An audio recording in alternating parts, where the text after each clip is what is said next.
All right, live stream on the old Twitch. When I say live, you say stream. Live, Stream. live, Stream. Welcome, Twitch. If you are with us on your lunch break, we're doing another afternoon podcast taping, and you are welcome. So if you're here, if you're in the Twitch comments live, let us know in those comments. Drop us a line. Tell us if there's something you want us to talk about. If there's an impression specifically you want from Brett, let us know about that because he loves doing them. And he keeps asking me before the show goes live every week. He's like, I just feel like I can do more impressions. And so that's what I'm going to try to do for Brett is give him as many impressions as possible. Expressions. Just facial expressions. From Sade's. Yeah. We had this heated debate before the microphones got hot on the musician. Actually, let's start the show. Let's start the show, and we will talk about that. We don't need to talk about that. Oh, we need stupid. We need to. We have to. Hello, Keith Stone, Minneapolis. Oh, Keith Stone, Minneapolis. Welcome. You're probably on your lunch break. Thank you for wasting your lunch break on us. You'll find out it is a true waste. Okay, cool. You want to count us in, Mr. Brett Saxon? Yeah, ready? Yeah. In 5, 4, 3. Do it as fast as 2. And... Hey, everybody. Welcome back to the podcast. Welcome back to the podcast that critics are calling My Christmas Wish is that this podcast will stop. Okay, great. Thank you. Again, these comments are getting less and less positive every single week, but we will keep plowing forward. We have returning co-host, ladies and gentlemen, Brett Saxon. They will not deter us. They won't, right? Let's won't. keep plowing forward. Yep, just like a snowplow. Exactly. Yeah, speaking of that, the Minnesota Name the Snowplow contest. Have you submitted your name? I did. What was it? Little Big Plow. Is that what it is? Yeah. Nice. That's a good one. I like that. Yeah. Also returning co-host and champion, Clark Wilson. Hello. Hey, how are you? Good. How are you? I'm not bad. Thank you for asking. Did you submit your name for Nope. the Snowplow? No, are you gonna? Nope. I have. We've When talked does about it end? this Friday, I think. Oh. I think this Friday is the final submission date. I've submitted every year and have not gotten in every What year. if I just fuck around and submit something and win? I'm going to rub it in your face. You should. You should. You should take full credit for that if that happens. This is the checking in segment of the week. We'll start with we had a heated debate just mere moments ago, which was about Like 40 minutes ago. Yeah, that's why. a mere 40 minutes ago. That was about the artist spelled Sade. Big in the 80s, big in the 90s. I remember having she had a hit song. But we cannot name the songs. We can't name the song or sing it, any melody or tune. But I remember her having a hit song in the late 90s because I remember her music video being played at the same time while I was growing up watching music videos from the Batman Forever soundtrack and Smashing Pumpkins and probably Creed and Limp Bizkit, that era of music videos. The best era. We can all agree.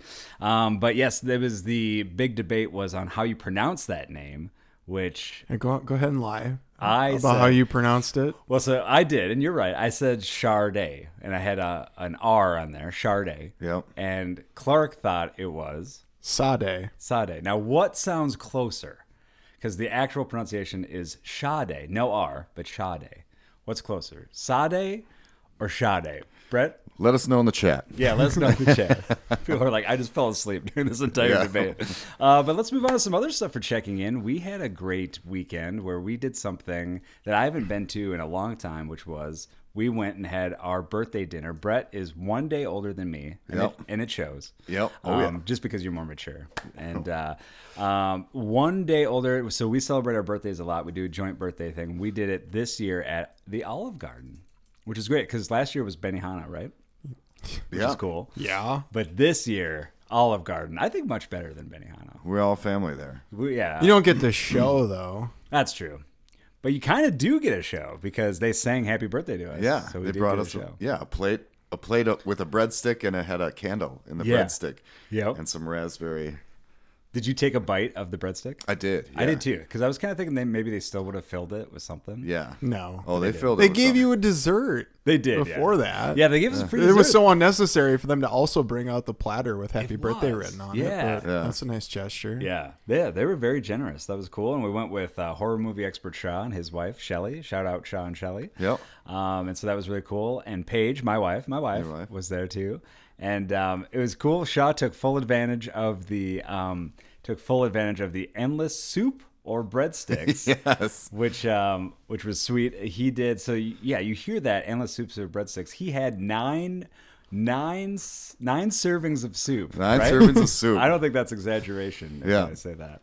But no, he didn't have that many. But he definitely did have quite a few, right? Like 4 or 5, and that's Yeah. He did the whole tour. Of He Italy. toured the Italy's soup scene. He got all 4. Then I think he went back for the gnocchi on the second time. Yeah. Yep. But what'd you think? Your reactions. When was the last time either of you were at an Olive Garden? It's been a while. It's Yeah. been a long, long time. I don't even know. Well, I was telling you that was the one. The one we went to was the one we would always go to with my grandparents' mother's side. Yeah. For like special occasions. That's so cool. And you actually And that was ordered. probably the last time I went there was when my grandpa was alive. And yeah, I ordered what he always ordered. He ordered eggplant parmesan. That's cool. And was the parm as good as you remember? I would have rather Sean? had chicken parmesan. Yeah. I should have got the tour Italy Yeah. because you got chicken parmesan, a piece of lasagna, and then like fettuccine alfredo all in the same plate. Oh, that's great. Yeah. That's what I got was the fettuccine alfredes. Yeah. That was awesome. Same. Great I got choice. that. The chicken one. Did you Yep. get the chicken I got one? the chicken, yeah. And you I- got broccoli. Why? Yeah, because I love. And why was it so expensive? Yeah, they instead of adding on protein, they charge extra for broccoli if you want. So I don't know why they do that, but I love broccoli, and it Well, should and just they were be in kind of chicken. huge pieces of broccoli. Those They were were. not bite-sized pieces. Yeah, they were good. Seemed fresh. Yeah, they didn't look overcooked. Yeah. They're just mush. Right. Yeah. Yeah, that's good. I also got the Italian margarita, which was a margarita that came with a float of amaretto. Yeah. Which was interesting. At least it was on the side though, and because I could just see someone ordering that, and they've already floated it, Yeah. and you take one sip, and like if you don't like almond, you're gonna hate the rest of that drink. Right. yeah. Well, all in all, what do you guys think? Would you give Olive Garden? We like to rate things good or not good here on the show. Would you rate Olive Garden, your experience there, good or not good? I'd go Olive Garden birthday good. Yeah, I'll go good. I mean, if you got like $20 and you just want to eat, Soups. Yeah. go to the Olive Garden. I did. I had 2 bowls of salad too, so that endless salad was a good deal. Same. I loved it. Bunch yeah. of breadsticks. Yep, Yeah. I had 3 breadsticks. Yeah, that was yeah. good. Yeah, and then that full fettuccine alfredo, just you had to roll me out of there, but it was cool. I loved it. Yeah, I give it a good as well. From there, ladies and gentlemen, we move on to entertainment news. This is entertainment news of the week with, I think, the most shocking story I've heard, especially recently, which is last night's news about Rob Reiner and his wife passing and being murdered in their house in Brentwood, California. Yeah. Crazy. So sad. And he, I don't know if you two are huge fans of Rob Reiner. Yeah, legendary director, So dude. legendary. So incredible run of movies Yeah. there during like the 80s. Yeah. Yeah. Like he did Misery, which is Yeah, I Crazy. didn't know that. Yeah. And there was another one. I was like, wow, he directed that. Stand By Me? No, I knew that one. Yeah. A Few Good Men. Yes, yeah. I was like, whoa, that was Rob Reiner. Yeah. Because he's more comedy, and Right. that movie is not a comedy. not at all. No. But yeah, pretty crazy. I mean, Stand By Me is one of those almost near perfect movies where if I watch that, You think where would you put that, like Stephen King movies? Because there's that's Shining, and there's some great ones. well, and it's funny. You'd probably go more of those non-horror ones. For me, Yeah. is like as far as well-made and perfect movies, like Stand By Me, Shawshank Redemption, those would be up there. But yeah, then I'd probably go Shining for sure, which I love. But yeah, so very sad news. They were victims of what police are investigating as a double homicide. Reiner was 78 years old, and his wife was 68 years old. So pretty terrible. And there's been a lot of. And Brett, have you seen Misery or Stand By Me? I haven't seen either. I'm looking at the cast of Stand By Me, and I really should. yeah, you should watch that movie. That should be one of the rewatchable movies that we do. Yeah. Should we do that? Yeah, Sure. Let's do that. I haven't watched that in a while. All right, cool. We got to do that, RoboCop, and Big Trouble in Little China. That's our triple feature that we got to do. Yeah. But yeah, for condolences, they've been pouring in for Rob and Michelle Reiner. James Woods, he posted, which Well, he was in like one of his movies. Ghost of Mississippi. Yeah, Okay. and you don't see a lot from James Woods that much anymore. But he talked about how he posted on X, he said, political differences never stood in the way of our love and respect for each other. Because, yeah, he is very outspoken in his political views. Both of them, him and Robert. I've heard like that Larry David and Billy Crystal were like spotted outside the house, like sobbing, Wow, obviously. of yeah. course. wow. Yeah, that's awful. Jeremy London, I don't know what he was in with him or how he knew him, but he said that Reiner's passing will leave a hole in Hollywood that will never be able to be filled. Elijah Wood said he was horrified to hear of the passing of Reiner and his wonderful wife, Michelle. Sean Lennon, the son of John Lennon and Yoko Ono, called Reiner one of the greatest of all times. Roseanne Barr posted, said, I'm absolutely shocked and horrified to hear about Rob Reiner. This is a travesty. Praying for swift justice, sympathies to their family and children. Wow. Yeah. We got a little fun fact from Keith Stone. Okay. Saying he had to look up. They had to look up Misery. Kathy Bates won Best Actress for that. Oh, yeah. And that was the only Stephen King movie to win an Academy Award. Wow. So What? Green Mile didn't win any? Yeah, surprised. Maybe it was nominated for something? Maybe. Yeah. I don't know. Michael Clark Duncan? Maybe we have to fact check this Keith Stone character. I don't know. It seems legit to me. But she is so good. Kathy Bates is so good in that movie. Well, and James Caan. Yeah, classic. And James Caan, one of the classic curmudgeons of Hollywood, where he apparently was super hard to work with, but you see his roles and it's like He's still, a great actor. great actor. R.I.P. to him too. Yeah. But yeah, Elf too. It's so funny that he's probably most well known. You think that's what he's well known for? I almost feel Well, like and then there was Godfather. that stupid. I watched that show, that Las Vegas, where he played like a yeah. casino owner. I watched that it too. just for him. Yeah, absolutely. No, I did that too. And he was in an Adam Sandler movie that I can't remember. Maybe it was He That's was in My Bulletproof. Boy. He was the bad guy. In He's Bulletproof. great in Bulletproof. Yeah. So 2 Adam Sandler movies. They must. What's have the watched other it. one? I think it was That's My Boy or Attaboy or something. Oh, I think he was a yeah, priest. that was like Andy Samberg, wasn't Yeah. it? Yeah. I want to say he was in that movie, but I could be wrong. But there you go. Horrible news about Rob Reiner. R.I.P. From there, ladies and gentlemen, we go to the advice segment. This is the advice segment of the week. Brett, give me 2 reasons why you love the advice segment. Just because it is so useful for all of our listeners to give advice from me, Clark, and our wonderful host, Matt. Oh, and then what's the next one? The next one is, if anyone actually listens to this advice, I would Whoa. not do that. All right. Well, there you go. So we go right into the advice section and question. If you have any advice, comments, or concerns, reach out at notgoodwithmatt@gmail.com. That's notgoodwithmatt@gmail.com. This person writes in and says, where and how do you draw the line between being kind and being a people pleaser? Well, that's a good one. Furthermore, how do you know when you're doing something that you don't particularly want to do but don't mind doing, either out of kindness or an inability to say no? Sometimes I regret committing to something only when I'm actually in the middle of it or just beforehand. Other times I realize I've taken on too many responsibilities, which makes me feel frustrated and stressed, even though I still enjoy being helpful whenever possible. How do I recognize and avoid these unpleasant feelings and experiences? Signed, Carrying the Weight. I think you just stay at home in your room all the time. I become an introvert. Yeah, you never leave, and you're fine. There you go. No one will ask anything of you ever Yeah. because they don't see you.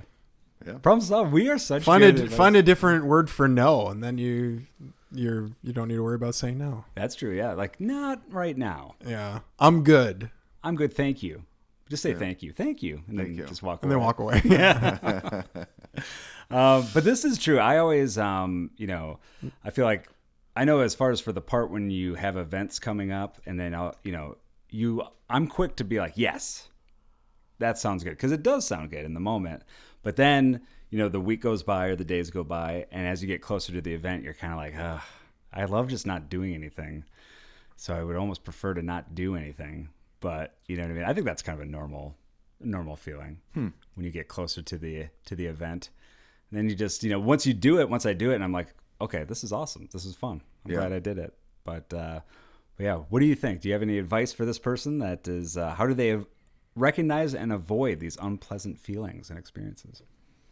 Of just what, Drugs. everyday life? Yeah. And just like feeling that need where people want you to help out.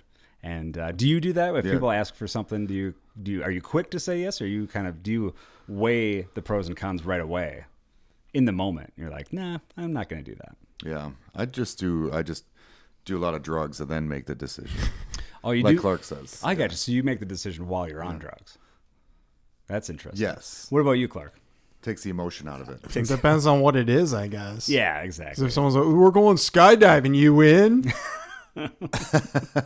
Yeah, I'm kind of more like that too, and I think I try to get a lot better about weighing the pros and cons in the moment, and just being right away being like, I don't know, I'm not going to do that, or just doing that right away. So you're kind of putting those expectations, or you're not giving them false hope of like, yeah, I'll definitely do that. I'll definitely skydive. Yeah. I'll lead the skydiving expedition. All right, next one is, my wife and I have lived in a country home for the past 25 years. When we moved here, our only neighbors were wild turkeys, deer, and raccoons. Behind our house were 20 acres of woods, which extended into a cornfield. We were isolated, and we loved it. Since then, that would be nice and peaceful. Yeah. Since then, a housing development has slowly been built around us. Last fall, a couple built a house directly behind us. Their rear deck is within 20 feet of our property line. The back of their house is a large bedroom window. They cut down all of our beautiful mature trees from their lot.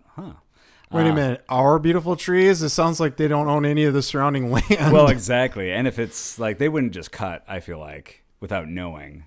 Yeah. Not this day and age. That's like a sitcom storyline from the 70s. You cut down my tree. Yeah. I've always had dusted down sensor lights at the rear of my house for security reasons and to dissuade raccoons. Now this couple is complaining that because their house is so close to my property line and the trees, which used to act as a privacy barrier, they're gone, and my security light of 25 years is shining into their bedroom windows and disturbing them. They want me to get rid of it. Of course, my attitude is that we and the light have been here for 25 years. They saw our house and property line before they chose to build here and remove all their trees. Now they're saying their trees. I'm not inclined to accommodate them, but I'm open to suggestions from you.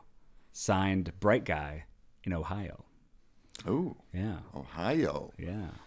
What do you think? What would you do in that situation? Have you ever been involved? He honestly should have bought at least a couple of the acres around his house if there was nothing there at the time. Right. Yeah.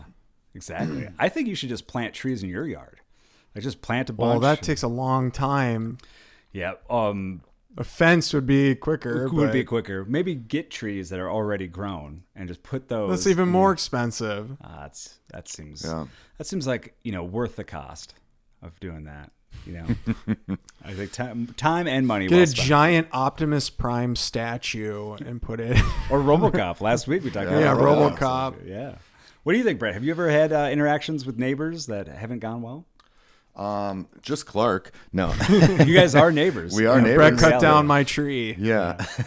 I think I tell this story anytime there's tree-related issues, but I remember in high school, a guy that we graduated with that shall go unnamed, but he... What's it rhyme with? Just say his last name. Yeah. And Brett will say his first name. Yeah. And then we can connect the dots. But no, he didn't like, or he would always kind of give this other classmate a hard time. And so one night he snuck out and cut down a few trees from this guy's front yard. And I remember it made, like everyone was talking about it the next day in high school. How do you do that without waking anybody up? Is it just a handsaw? It took him all night? Yeah. And is that worth the prank? I don't know. He got another person who's like the old school. Like, yeah.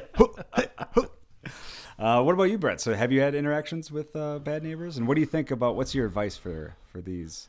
Yeah, I guess the lot right next to us, that used to be wooded areas. Yeah. And then they planted a house. Yeah, planted a house. House there. grew. He's not wrong. They planted it. That is true. Yeah. Yeah. You're technically right, Brett. Yep. Thank you. Smartest man here. Who's right? Yeah. Brett is. Okay. No, and I don't think there's been any conflicts. I know we just recently extended this fence out here by like 2 panels to like maybe hide up some of their stuff, and then also I think trees were planted. Kind of like Keith Stone is saying, plant more trees on the property line. Yes, there you go. So like there were some planted back here, but I don't know who did that, if it was us or if it was them who did it. And who does it if it's right on the line? Yeah. Well, that's a good point. I guess you would just do it right on your line right at the edge, right? Yeah. But yeah, there you go. I think we really helped. Or just get brighter lights. Get brighter lights. Yeah. Double down. Yeah, double down. 2 more lights. All right, from there, ladies and gentlemen, we like to try different products, whether it be food or beverage, every week, and then we let you know if you should try it or stay far, far away. This is the taste test. Welcome to it. Clark, what do you have for us today? Well, I've already had this one because I showed you guys, but I'll have some more. This is the limited edition Diet Coke Lime. Nice. Ooh. Now, didn't they always have a Diet Coke Lime or no? I don't have any idea because I'm a Coke Zero guy. Yeah. But I love a good Diet Coke. Do you? So, I do, yeah. I'm a Diet Coke fan. I think I told you this story, too, a couple episodes ago where I ordered a Coke at a restaurant, and the server came back, brought the drink down. is Pepsi okay? Yeah, she gives it to me. But she goes, oh, did you order Coke or Diet Coke? And I go, oh, I ordered a Coke. And she's like, this is Diet. I'll go get you a Coke. Yeah. And for me, I honestly, for those two, I like the taste almost the same amount. I like them. And so I was like, no, it's fine. I'll just take the Diet Coke. Do you think she did that? She looked at you and it was when like, you this is a Diet Coke boy? Yeah, this guy needs a Diet Coke. He needs to go. On his Diet Coke fatty, diet. he can't be drinking that. Yeah. Well, that's true. And we all know if we want to actually lose weight, Diet Coke is the way to go. Lots of it. Yeah, this just Lots makes you of Diet crave Coke. sugar, which is good because the next thing I have has sugar in it. Ooh, we got two things from Clark? Yes. Well, this right. is the bonus one. Okay. Nice. I've already Cheers. had it. Looks like and I Coke said I to liked me. it. All right, down the hatch. Now, does this have aspartame? Yeah, what is it normally in? Is it Splenda? I think it's aspartame normally Okay. too. And the thing about aspartame is they say that it does cause you to lose your memory. But what's so crazy? What? Well, what's so crazy too is that they say that the aspartame causes you to lose your I memory. knew this was coming up. Yeah. And I don't know. But I just think Yeah. it's insane because How much would you need to consume? I think we've had this conversation before on the podcast. Yeah. You probably have to drink like 100 cans of soda a day, which I don't. You'd have to be wealthy at this point, Right. Yeah. Well, yeah. So, okay. I just tried this. I got to say, I'll start round the room. I love it. I love Diet Coke. I love lime. Two great tastes that go great together. I'm going good or not good. I'm going good on this one. Brett, what say you? Ooh. Yeah, I'm not. I'm more of a regular Coke kind of guy. Keystone is saying 0 is Ace K. Diet is aspartame. I thought Coke Zero was aspartame too. I don't know. Yeah. I mean, it's a different formula. What's Ace K? No idea. Some other artificial sweetener. We'll have our research department look up Ace K. And while we're doing that, Clark, what do you think of this? Yeah, well, I told you guys I liked it. I don't really like Diet Coke.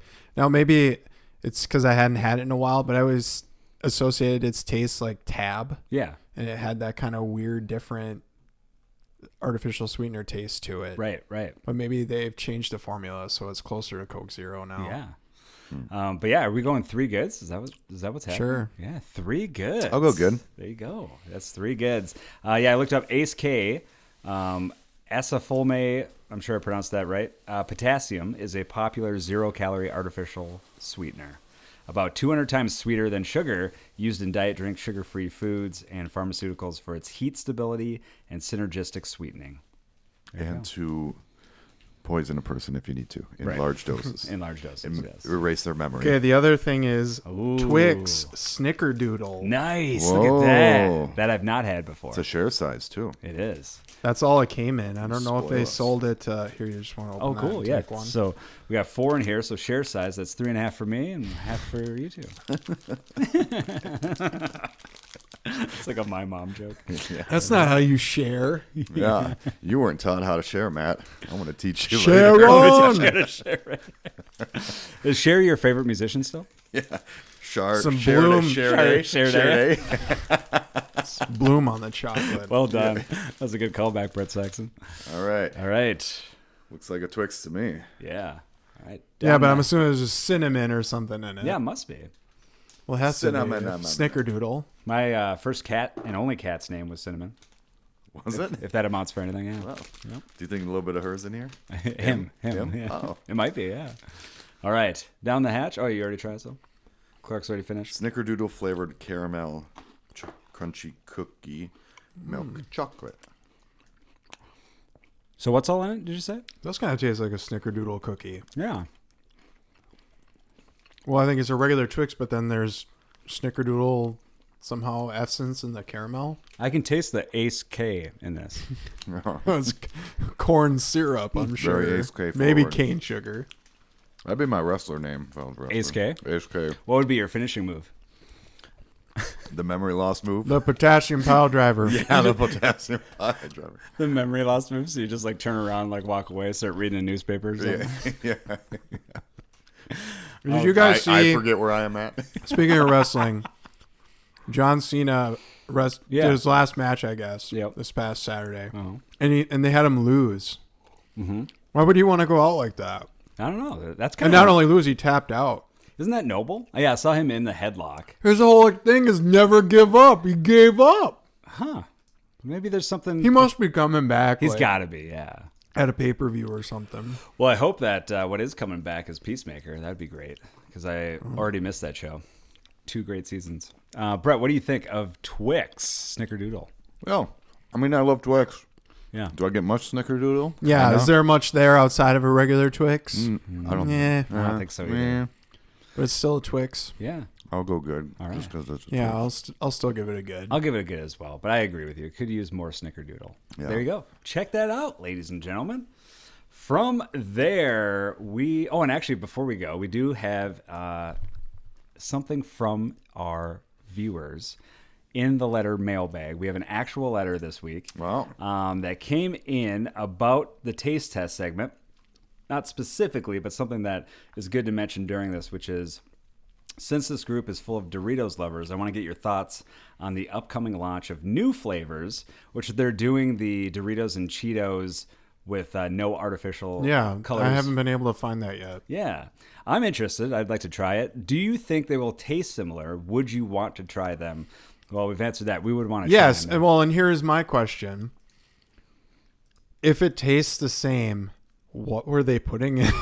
Why couldn't they have been doing that this whole time? Well, exactly. Just throw in like food coloring for no reason. Right. Well, because it's the colors. Yeah. So that's what it was. It was Yeah, just to but make it- that's the thing though. Like if I'm eating it and it just looks like a normal corn chip Yeah. with like some seasoning on it, Right. and it tastes exactly this, why do I need it to be like some sickly red color or You don't. something? Yeah. Was that just a marketing decision like years ago? And they were like, let's make it Maybe. stand out. Yeah, Let's like do- Cheetos. Yeah. Like Yeah. sometimes they're just so unnecessarily like orange and red. Right. Yeah. I agree. What about you, Brady? Do you have any apprehensions about trying it, or?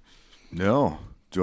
No. I think I'm excited to see if they look sickly or not. If Right. they Well, look no, like- they'll look normal. It'll be like a pale, normal, like corn looking color, Hmm. as opposed to the stuff we have eaten before, which is like that. Like it glows in the dark practically. So they'll all be one color. Cooler Ranch and Now that I don't know. That we don't know about the nacho, nacho cheese. cheese.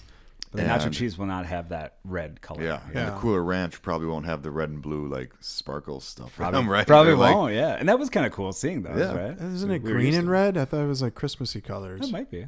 I can't remember. Oh. Yeah. Well, there you Much are. Ace K. Too much. Well, there you go. From there, ladies and gentlemen, let's go to random news. This is random news of the week. So let's start with this, which is Guinness World Records. We love covering Guinness World Records here on the program. So we start with this one. Perfect in time for Christmas time and the holidays. A total of 1,435 couples locked lips under festive sprigs in Washington, D.C. to break the Guinness World Record for the most couples kissing underneath a mistletoe. In an unrelated story, the amount of herpes in the Washington, D.C. area has shot up 2,000%, mouth herpes. The downtown D.C. Business Improvement District, which organized the attempt, said in a news release that the Saturday event at Anthem Row officially broke the record of 480 couples, which was previously set in St. Louis, Missouri in 2019. In another unrelated story, the amount of mouth herpes in St. Louis, Missouri has gone down since 2019. Unrelated. Breaking a Guinness World Record title is an incredible moment for downtown DC, but what's even more meaningful is seeing our community gather and celebrate in the heart of the district. Events like this bring people together in such a memorable, joyful way and show the true vibrancy and energy in the city we love. Price added, it's also a good way to make out with strangers. Would you? Hey now. Yeah. Would you, Brett, if you're walking by that area and you see a big mistletoe, would you partake? And there was a stranger just waiting under it. Yeah, and would you just go there on your own and just be like, all right, you have your hands up, and you're like, who wants some? And wait. Who's ready? Yeah, and wait under the mistletoe. And wait under, later. yeah. It could be fun That could be fun. Yeah. What if I just get a lip job and my lips are all huge too? You get lip implants just for the specific moment. Yeah. But it's not reversible. Worth the joke. That was like the Man Show. Do you remember that one guy that got the female implants, or he got? Well, yeah, I mean, like his buddies bet him to get like a boob job, and then he Right. just kept him because he liked it. Crazy. All right, the record attempt marked the second year downtown DC has installed the national mistletoe at Anthem Row. Single 14-year-old boys everywhere are calling it, I hope this is available every year. Or more like, I hope this is available every single year. Well, there you go. All right, this next one that comes in is another world record, but from a fan, from a friend of the show. I don't know if she's a fan of the show, but she's a friend of the show, which is from Claire Hefner, our own Claire, which she wrote in and sent this to the Not Good Podcast Instagram account and said, and showed this video that was actually, if it's the one, I tried to do some research on it before the show. Yeah. And full disclosure, I did it very quickly, so I don't know if I got the accurate story. And on the toilet. And on the toilet. But what I got was that this happened in 2013, where an Irish man named Sean Murray from Skibberbean holds the world record for unclipping. where? Skibberbean. Skibberbean? We've never heard of Skibberbean? Where is it? In Ireland. Oh. Yeah, we've all heard of Skibberbean in Ireland. I've never heard of There's a hop, jump, and a skipper being away. Brett, see yourself out. But Sean Murray from Skibberbean holds the world record for unclipping the most bras in 1 minute, achieving an astonishing 91 bras using only one hand in 2013. Wow. It's a feat that he accomplished for breast cancer awareness, and which set a new record, surpassing the previous record of 69. Were living women wearing them? Yeah. Or, well, people, I guess you could just have a man wearing it. Yeah, but I think the video looked like all women, but yeah. Okay. And this is definitely. Was it to Benny Hill music? It was. Yeah, this would be a Benny Hill stunt for sure.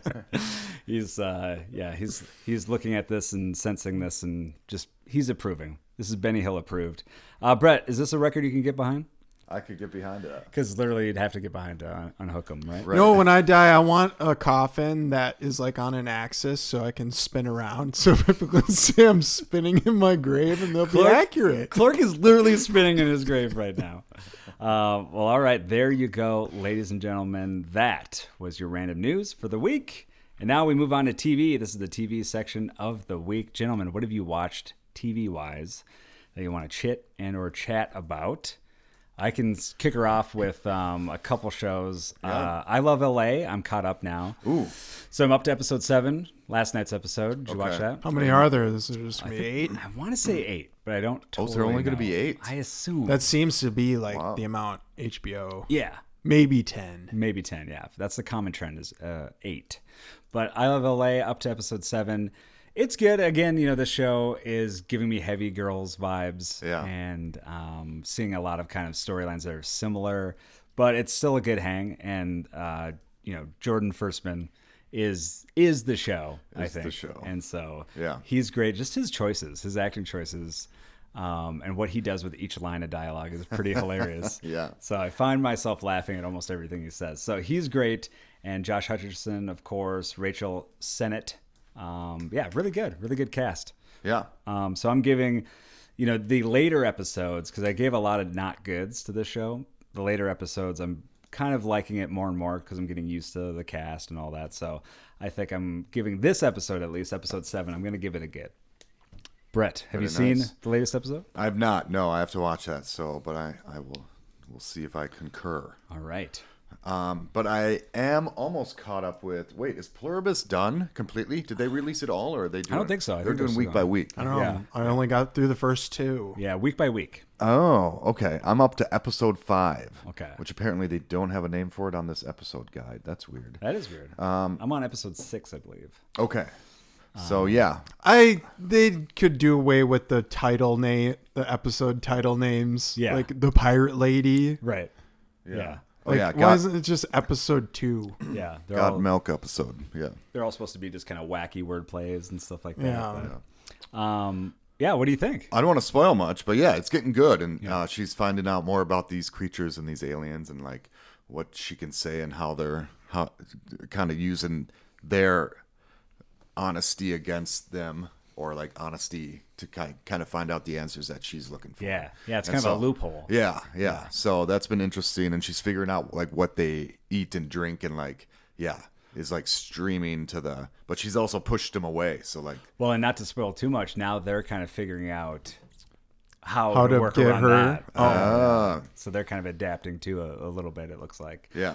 Very interesting. I do still like that show. Yeah, I'm going good. And going just, the big shots are fun of the whole process. And like, one of the episodes, it's so funny. You like see them, like, I think this is episode 2, and they're all like in this formation and going through stuff, but no one's talking. And it's like, I'm waiting for someone to say something. And then it's like, oh no, they don't have to talk. They just know what they're doing. They're like in their minds. And it's like so quiet for so long. I'm just like, it is. And that's really cool too. Like some movie and TV nerds would say that that's very kind of the origins of TV and movies, silent film and all of that. Like they say the sign of a good director and creator is if you could make something where there's no dialogue and you still understand and it still pushes the story forward.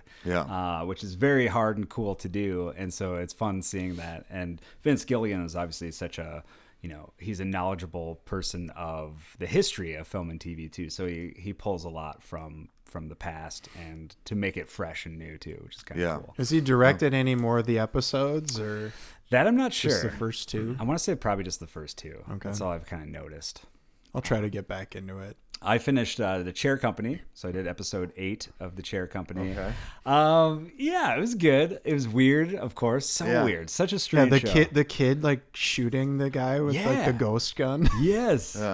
Yeah, crazy. That's what I was saying. Like, is this show like parodying like mystery shows because they just keep making more mysteries? Right. Yeah. Will probably never get solved. Probably not. I mean, I would hope that they try to wrap it up in season 2 because I can't see it going much longer than season 2. Well, how long has Tim Robinson's other shows gone on? Brett, do you know that? Because you were a fan of Detroiters. Was like 3 seasons. I think so. Season 3. Yep. That's one I haven't watched of it all. Is it as crazy as this stuff, Brett? Detroiters? It's not as intense, like where he's like, ugh. Yeah. But it's funny. It's humorous and it's funny and like, But is it as like, because he does a lot of cringe comedy. Is it as cringy as some of the stuff you see? Yeah, it's definitely kind of like, well, I don't know. He's got his. I don't think it's as cringe. Okay, that's what I would say. But it's definitely, there are some funny things. Because he's leaned into the cringe with this and Friendship. Like big time, where you're just like, oh, it's so uncomfortable to watch. Yeah. But then you're addicted too, because you want to see how it ends. Yeah, I want to see what happens. Right. Yeah. But then nothing happens. Well, cool. How about you, Clark?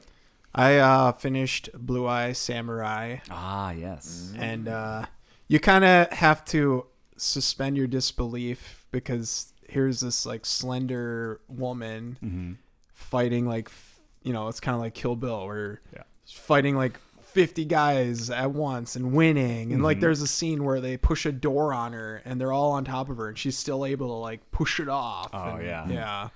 And they don't establish that she's got like superhuman No, they never powers. established there's like anything like that. Okay. Like her superpower, I guess, is like she's mixed race because she's like half white, half Japanese. And I mean, it ends and there's no real finality to it. It just they set up for a season 2, so they must have known they were getting another season. Yeah, I'm sure.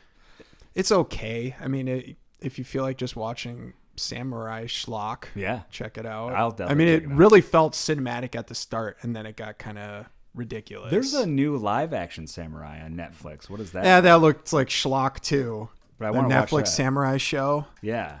We got a research department checking it out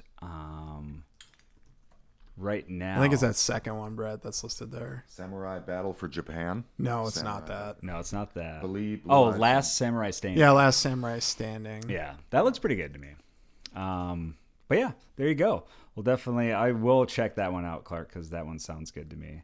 Well, and then some weird needle drops in it, like Is it? modern music, Really? and then some One's Metallica, but then it's like sung in Japanese. Oh, that's cool. Well, and I thought the show maybe would have been better, like with Japanese audio and then Subtitles? English subtitles. Is it not? But it's like It's all dubbed? well, it's all like American actors. I think like George Takei is one of them. Yeah, it's all in English. Maybe they have. Do they have the I option? checked and I couldn't choose like Japanese audio, so they didn't hire. Yeah, it's just the like American actors. That kind of sucks. Brenda Song is one of them. Oh yeah, she's good.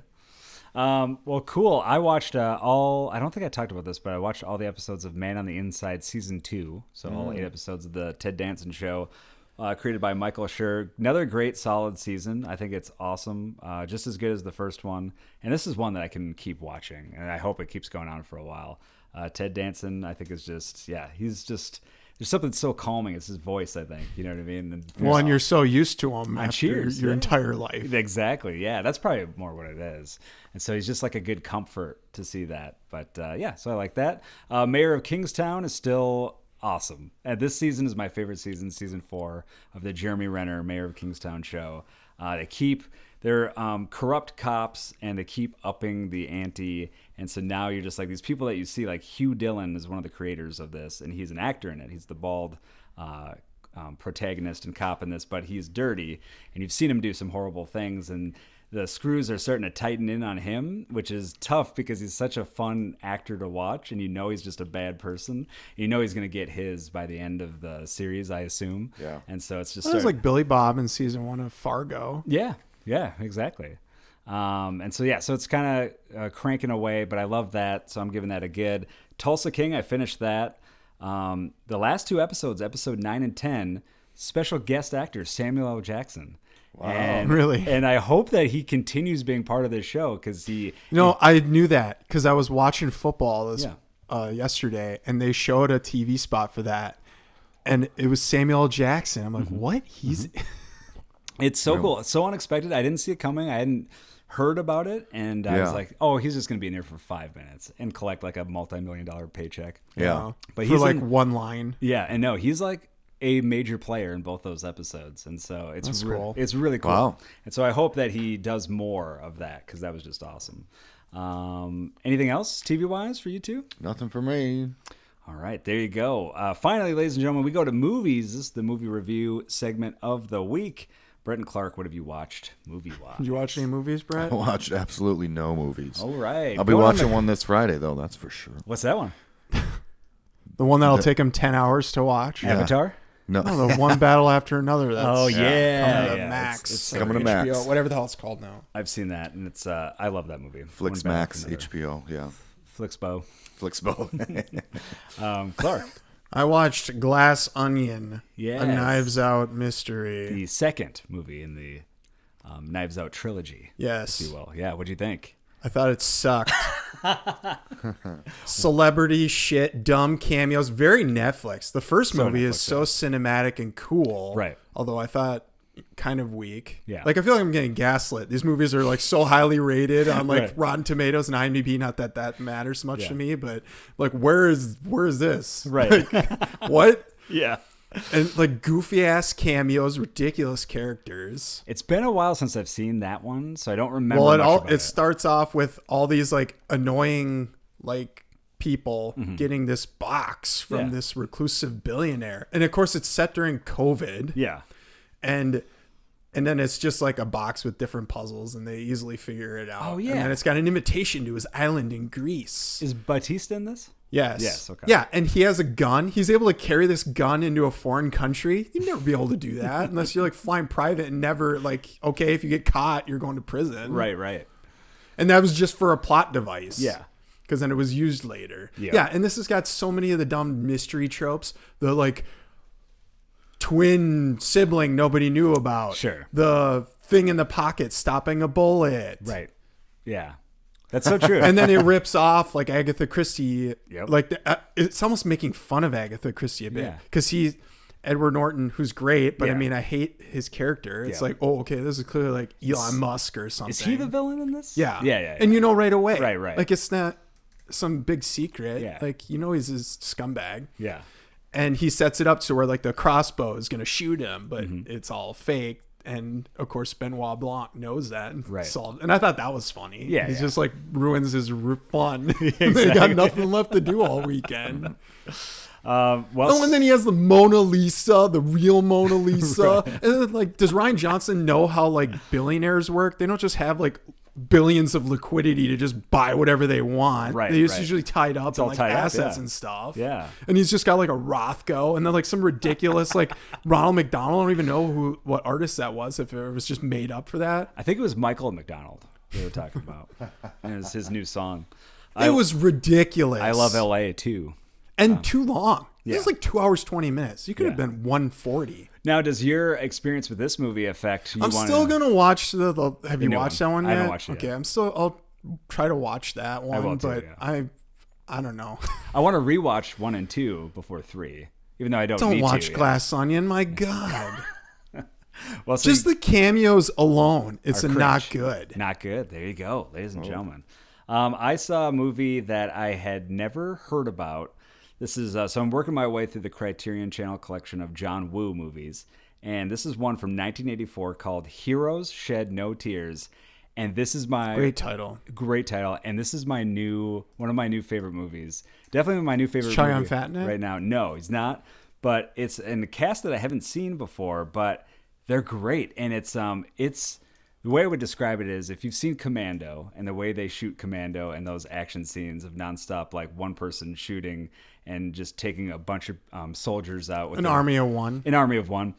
That's Hero Shed No Tears. It's about a group of mercenaries on a mission to extract a drug lord from the Indochina area, and it is awesome. To bring him to justice? Yeah. Okay. It's 90 minutes of pure Commando nonstop Perfect. action. I love it. And I've watched it twice. I'm planning to watch it with my dad maybe today because it's just like he loves these types of action movies. And I can't believe I've never seen this or people aren't talking about this. Like, and I know it's like niche and nerdy, but this one is so much fun. And also very not PC, and there's some pretty horrible stuff in it, but a lot of good action. But so if you are interested in John Woo at all, or these types of 80s action movies, and they do that thing where someone throws a grenade and it might be 30 feet to someone's right, but they'll still jump up into the air and like the explosion. go flying. Yeah, and go flying for 8 miles. It's so good. Hero Shed No Tears, good or not good. I'm giving that an astounding good. Anything else for you from movie wise? Well, I only watched like the last 40 minutes of the original Ocean's 11. Oh yeah. Oh. And I remember renting this as a kid. My dad's like, "Oh, you got to watch this movie. It's got the Rat Pack in it." Yeah.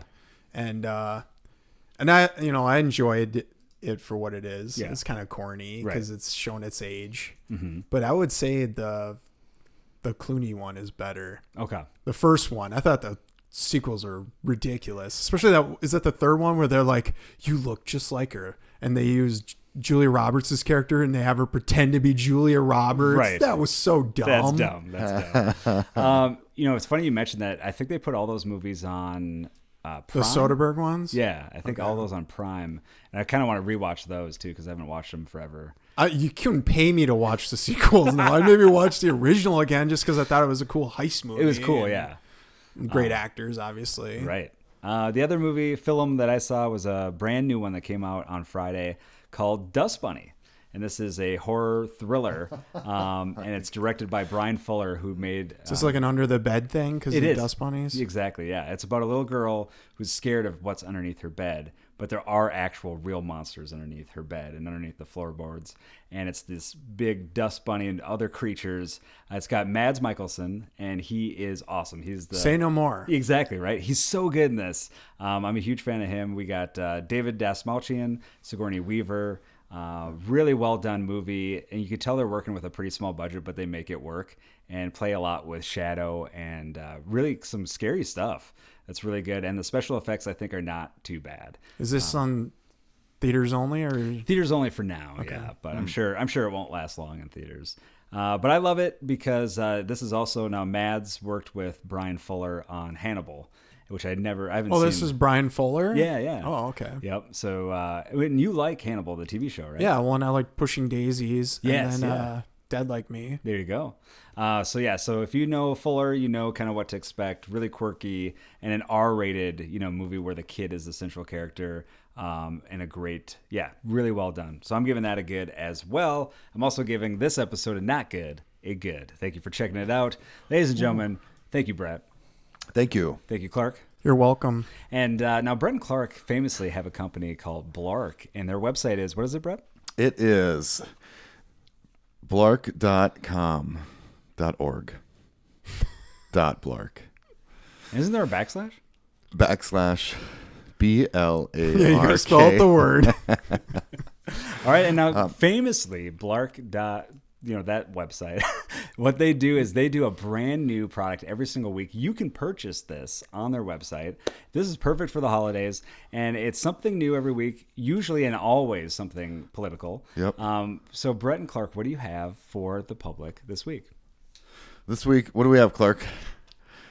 Well, in honor of Christmas, we've got Santa's sack, which is a dangling sack that hangs on the back of your truck.